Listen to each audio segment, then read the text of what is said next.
হ্যাঁ, এবার তো আমার রাজ্যে অফুরন্ত গোবিন্দভোগ চাল হয়েছে। হ্যাঁ, তা হয়েছে মহারাজ। তা নবাবকে তো কয়েক বস্তা চাল পাঠালে হয়, মানে অনেকদিন তো কিছু পাঠানো হয়নি। আপনার সাথে আমি একমত মহারাজ। এতে মনে হয় নবাব বাহাদুর খুশিই হবেন। গোপাল, তা তোমার কি মত? আগে আমার মত যদি নেন তাহলে বলি এসব একেবারে করতে যাবেন না মহারাজ। কেন? ওই চাল টাল পাঠালেই না পুনরায় মুশিক ভব অবস্থা হয়ে যাবে আপনার মহারাজ। মনে নেই এক সময় নবাবের নিত্য পাঠাও পাঠাও বায়নায় কি অবস্থা হয়েছিল আপনার? সত্যি, আর চাল পাঠাও, কাল নলেন গুড় পাঠাও, পরশু শাড়ি পাঠাও, এই পাঠাও পাঠাও বায়না মেটাতে গিয়ে কিরকম একটা নাজেহাল হয়ে গিয়েছিলেন আপনি।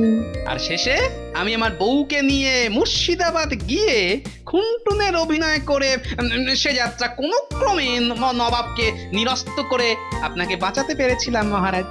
হ্যাঁ, মানছি তোমার কথা, তবুও বাংলার নবাব বলে কথা, মানে মাঝে মধ্যে কতই ভেট টেট না পাঠালে যদি আবার তার গোসা হয়। হলে হবে হলে হবে, গোসা করে গায়ে কাঁথা চাপা দিয়ে 4 দিন ঘুমের ভান করে পড়ে থাকবে। গোপালের কথায় কান দিয়ে লাভ নেই মহারাজ, সবটাতেই ওর ফাজলামি। আমি বলে কি আপনি পাঠান। না মহারাজ, পাঠাবেন না, পাঠাবেন না। নতুন করে আর শিয়ালকে ভাঙা বেড়া দেখাবেন না। তুমি থামাতো, হচ্ছে রাজা মন্ত্রীর মধ্যে কথা, সব কথায় ফড়ং কাটতে আসা। এই তুমি কে বলো তো? হ্যাঁ, আগে আমি গোপাল।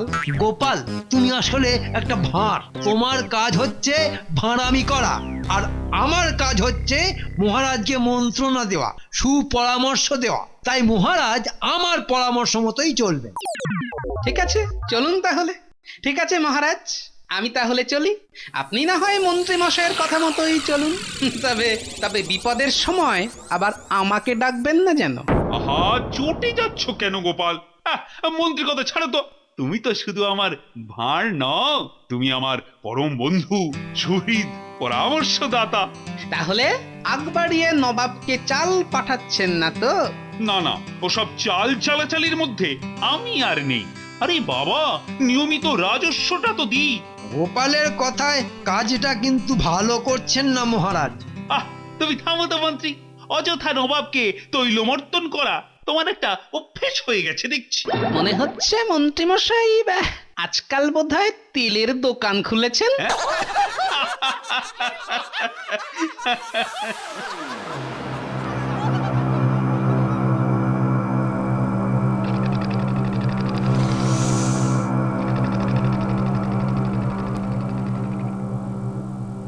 এভাবে আর চলতে দেওয়া যায় না জাহাপানা। কি চলতে দেওয়া যায় না উজির? ওই যে কৃষ্ণচন্দ্রের বেয়াদপি। কেন, ও আবার কি বেয়াদবি করলো? আজ বেশ কয়েক মাস হয়ে গেল কৃষ্ণচন্দ্র কোনো ভেট পাঠায়নি আপনাকে। সে ঠিক, কিন্তু সব সময় ভেট পাঠানোটা কি ঠিক? সে কি, আরে কৃষ্ণচন্দ্রের তো একটা আক্কেল জ্ঞান থাকা উচিত নাকি? আরে তুই বঙ্গেশ্বরের খাস তালুকে বাস করিস, আর চাষ আবাদের জিনিসপত্র নজরানা পাঠাবি না? জানেন জাহাপানা, কৃষ্ণচন্দ্রের মন্ত্রী আমায় গোপনে জানিয়েছে এ বছরে নাকি প্রচুর ধান হয়েছে। আরে আরে তার 10-20 গাড়ি ধান পাঠা, 20-50টা নধর পাঠা পাঠা, পুকুরের কই কাতলাটা পাঠা।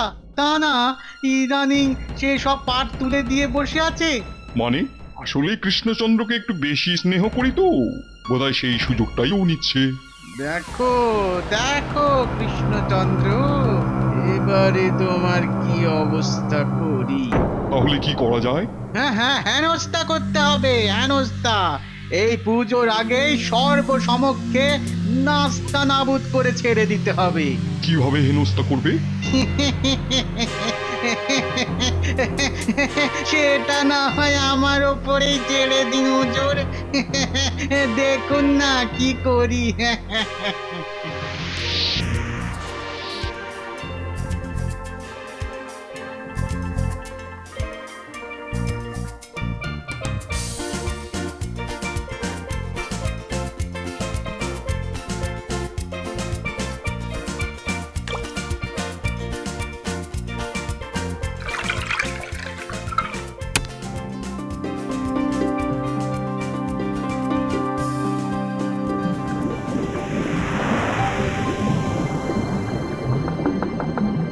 জাদুকর বাড়িতে আছো নাকি? জাদুকর?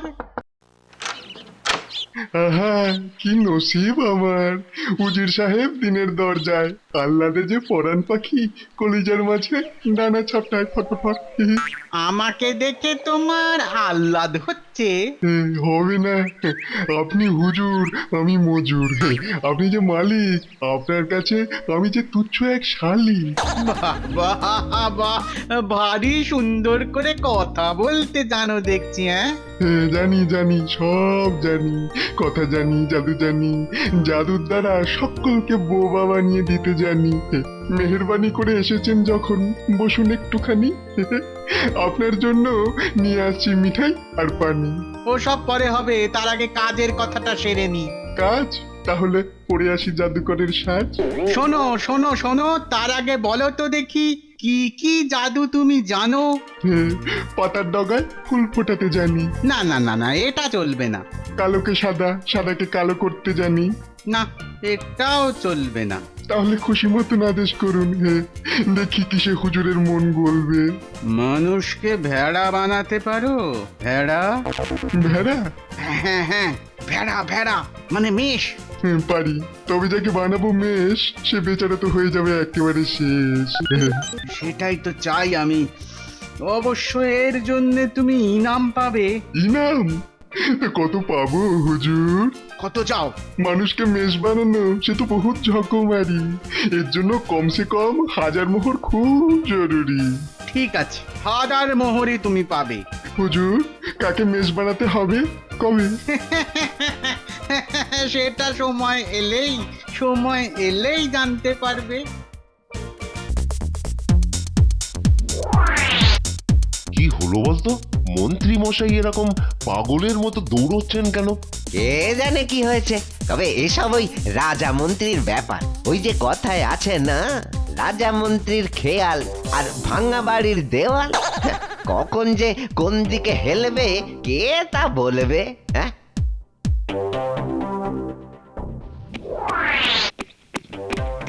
কি ব্যাপার বলো তো মন্ত্রী? সর্বনাশ হয়ে গেছে মহারাজ, সর্বনাশ হয়ে গেছে। কি হয়েছে মন্ত্রী? কিসের সর্বনাশ? নবাব বাহাদুর এত্তেলা পাঠিয়েছেন। এত্তেলা? হঠাৎ করে এত্তেলা কেন? পড়ো পড়ো, আরে পড়ে শোনাও তো দেখি। কৃষ্ণচন্দ্র, আজ বহুদিন হয়ে গেল তুমি রাজধানীতে আমায় কোনো প্রকার ভেট পাঠাওনি। এটা যে তোমার ভ্রম তা আমি মনে করি না, এটাকে মনে করি আমার প্রতি তোমার অবজ্ঞা। আমার মনে হচ্ছে ইদানিং তুমি বেশ উদ্ধত হয়ে উঠেছো, আর তারই প্রকাশ আমার প্রতি তোমার এই উদাসীনতা। আমি ইচ্ছে করলেই তোমার শাস্তি দিতে পারতাম, কিন্তু আমার অধীনস্থ কোন রাজাকে শাস্তি দেওয়া আমার না পছন্দ।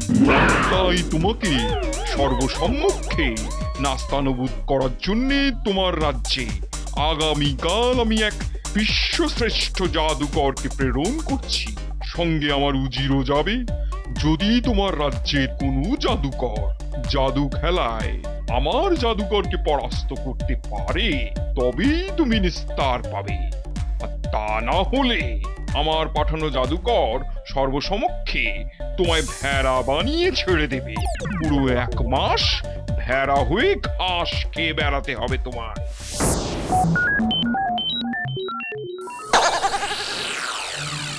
মন্ত্রী, এই চিঠির মানে কি? খুব সোজা, নবাব বাহাদুর আপনার উপর খুব রেগে গেছেন। মহারাজ, আমি তখনই আপনাকে বলেছিলাম নবাবকে জুৎসই কিছু ভেট টেট পাঠান, কিন্তু আজকাল তো আপনি গোপালের কথাতেই চলেন। আমি আপনার কে? দেখো মন্ত্রী, এই বিপদের সময় তোমার এসব ছেদো মান অভিমানের কথা ছাড়ো তো। এই দুর্দিনে বিপদ মুক্ত হতে গেলে কি করা যায়, আরে সেটা ভাবো। হায় ভগবান, হায় ভগবান, আমি তো ভাবতেই পারছি না যে আমার পুরো 1টা মাস ভেড়া হয়ে থাকতে হবে। আরে ভাবো ভাবো, কিছু একটা ভাবো। কি ভাববো মহারাজ, আমার মাথাতে তো কিছু আসছে না। কৃষ্ণনগরে প্রচুর দিকপাল মৃৎশিল্পী পাওয়া গেলেও মাথা কুটলেও কোনো জাদু শিল্পী পাওয়া যাবে না। তবে আর কি, তবে হাত পা ছেড়ে দিয়ে বসে থাকো, আর আমি মহারাজ কৃষ্ণচন্দ্র প্রজাদের চোখের সামনে ভেড়া বনে যাই। তুমি তুমি কিসের মন্ত্রী? রাজাকে বিপদের সময় কোনো বুদ্ধি দিতে পারো না? অযথা আমার ওপর কেন রাগ করছেন মহারাজ? ওই গোপালের বুদ্ধিতে চলতে গিয়েই আজ আপনার এই দশা। কত বড় বড় কথা, শিয়ালকে ভাঙা বেড়া দেখাবেন না। তা সেই শিয়াল তো এখন মহারাজকে ভেড়া বানাতে লোক পাঠাচ্ছে, তা এখন এসে সামলা। ঠিক ঠিক বলেছ, গোপালকে খবর দাও, খবর দাও। আরে খবর পাঠাতে হবে না মহারাজ। কি হয়েছে এখন বলুন। শয়তানের নাম করতে না করতে শয়তান হাজির। না মানে ওই ভাত খেতে বসেছিলাম, এমন সময় আমার বউ এসে বলল সে নাকি নিজের চোখে দেখেছেন যে মন্ত্রীমশাই কপাল চাপড়াতে চাপড়াতে রাজবাড়ির দিকে দৌড়চ্ছেন। তখনই বুঝলাম নিশ্চয়ই সাংঘাতিক কিছু ঘটেছে। তাই ভাবলাম যাই একবার রাজবাড়ি থেকে ঘুরেই আসি, বুঝে আসি সর্বনাশের কোন মাথায় পা পড়লো। শোনো তাহলে, আজ বহুদিন হয়ে গেল তুমি রাজধানীতে আমায় কোনো প্রকার ভেট পাঠাওনি। যদি তোমার রাজ্যের কোনো জাদুকর জাদু খেলায় আমার জাদুকরকে পরাস্ত করতে পারে তবেই তুমি নিস্তার পাবে, তা না হলে আমার পাঠানো জাদুকর সর্বসমক্ষে তোমায় ভেড়া বানিয়ে ছেড়ে দেবে। বুঝলাম। ভেট না পেয়ে উজির সাহেবের বেজায় গোঁসা হয়েছে। এত্তেলা পাঠিয়েছেন নবাব, এর মধ্যে আবার উজির আসছে কেন? কেন? না মানে ওই নবাবের মাথায় তো এসব দুষ্ট বুদ্ধি ওই উজিরই ঢোকায়, তাই আর কি। কে কার মাথায় কি ঢোকায়? হ্যাঁ, এসব আলোচনার সময় এখন নয় গোপাল। এই মহা বিপদ থেকে মহারাজকে বাঁচানোর কোনো উপায় থাকলে বলে ফেলে। ও আপনি নিশ্চিন্ত থাকুন মহারাজ, আমি বেঁচে থাকতে আমার মহারাজকে কোনো এক জাদুকর এসে ভেড়া বানিয়ে দেবে? এতই সোজা নাকি? যত সব বড় বড় কথা। কিন্তু মানে ওই নবাবের জাদুকরকে হারাতে গেলে তো একজন দক্ষ জাদুকর লাগবে, আর আমার রাজ্যে তো কোনো জাদুকরই নেই। আরে আসতে দিন না ওই বেটা জাদুকরকে, দেখবেন যথা সময়ে উপস্থিত হয়ে যাবে আপনার জাদুকর। ঠিক বলছো গোপাল। আচ্ছা মহারাজ, আজ অব্দি গোপাল কি কখনো আপনাকে ডুবিয়েছে? বলুন বলুন বলুন। তাহলে আসি মহারাজ, মুখের ভাত ফেলে ছুটে এসেছি। একটু ঘি মেখে ভাত না খেলে বুদ্ধি আমার আবার খোলে না।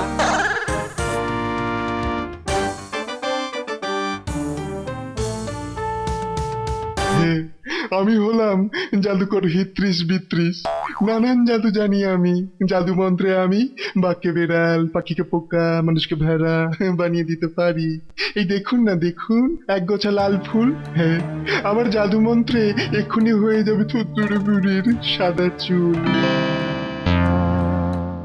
ও মন্ত্রী, এ তো দেখছি মহাশক্তিমান জাদুকর, কিন্তু গোপাল তো এখনো এলো না।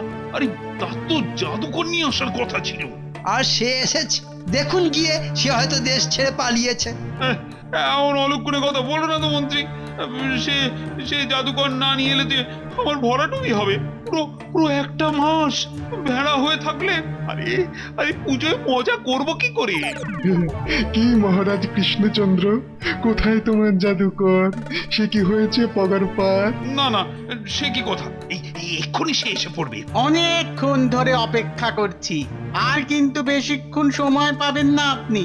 এবারে বোঝো রাজা কৃষ্ণচন্দ্র, আমি আর উজিরি মিলে যা চাল চেলেছি না, দেখি ওই গোপালের ভাঙা নৌকোয় চড়ে এই দরিয়া তুমি পার হও কেমনে।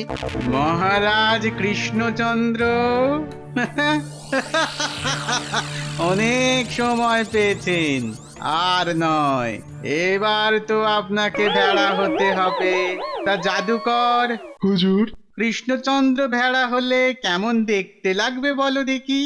খুব সুন্দর, নাদুস নুদুস নরম, যেন চলমান একদলা পশম।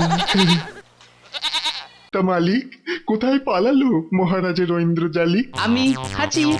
এই তো জাদুকর এসে গেছে। এই গোপাল কোথায়? তা তো জানি না, তবে সেই তো পাঠালো আমায়। এই তুই কে? আমি হলাম এ রাজ্যের শ্রেষ্ঠ জাদুকর, নাম? জাদুকর নাদুস নুদুস। নাদুস নুদুস, তা বল কি কি খেলা জানিস তুই? আমি তোর মতো অত শত জানি না, তবে আমি চোখ বন্ধ করে যে খেলা হাসতে হাসতে দেখাতে পারি, তুই 7 জন্ম চেষ্টা করেও তা খোলা চোখে করে দেখাতে পারবি না। দেখো দেখো মন্ত্রী, গোপালের পাঠানো জাদুকরের কি কথার জোর। তা তো হবেই, গোপাল পাঠিয়েছে যে। কথার তুবড়ি তো হবেই, তবে কাজের কতটা সেটা এখনই জানা যাবে। কি বললি কি বললি নাদুস নুদুস? আমি 7 জন্ম চেষ্টা করেও মূর্খ, তুই মূর্খ। তুই চোখ বন্ধ করে যা করে দেখাবি আমি খোলা চোখে তা করতে পারবো না? ও কি যে বলিস! ভালো করে ভেবে বল, না পারলে করবি কি? তাহলে তোর বশ্যতা স্বীকার করে মাথা নিচু করে চলে যাব। ন্যাপলা গুলটে পুটি নিয়ে আয়।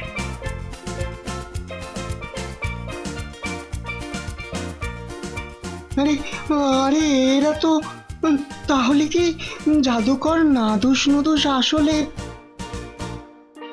ওরে আমার খুদে সৈনিকের দল, ঢাল ঢাল চোখের উপর মুঠো মুঠো বালি ঢাল।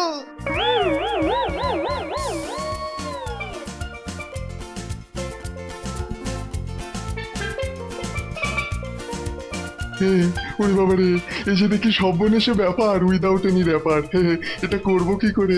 কিরে বিশ্বশ্রেষ্ঠ জাদুকর, আমি চোখ বন্ধ করে যা করে দেখাচ্ছি তা খোলা চোখে তুই এবার করে দেখাতে পারবি তো? দেখি চেষ্টা করে। দে বালি দে।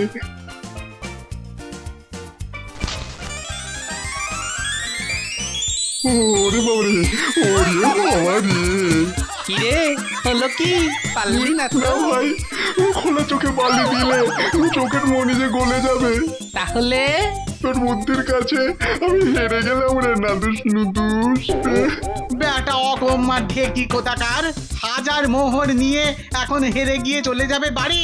চলো চলো এবার রাজধানীতে গিয়ে এমন দুর্মুষ করবো। এসো এসো, কাছে এসো। গোপালের পাঠানো জাদুকর নাদুস নুদুস, আজ তুমি আমার সম্মান বাঁচিয়েছো।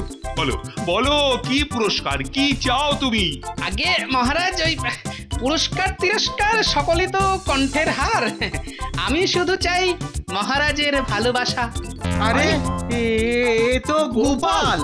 তবে গোপাল না হলে এমন ক্ষুরধার বুদ্ধি কারই বা হবে? ধন্য ধন্য গোপাল, তুমি ধন্য।